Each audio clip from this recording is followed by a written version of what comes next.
Has your check engine light come on? It could be the mass airflow sensor, which measures how much air enters your engine and adjusts the air-fuel mixture. Or it could be a misfire. Your engine spark plug wires, ignition coils, and spark plugs all have to work perfectly to ignite the air-fuel mixture in the combustion chamber. If one part fails, the spark plug won't ignite the fuel, causing an engine misfire. It could also be a failed oxygen sensor, which measures unburned exhaust gases to monitor how your engine is running.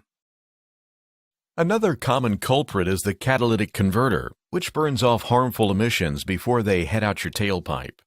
It could also be as minor as a loose gas cap causing your check engine light.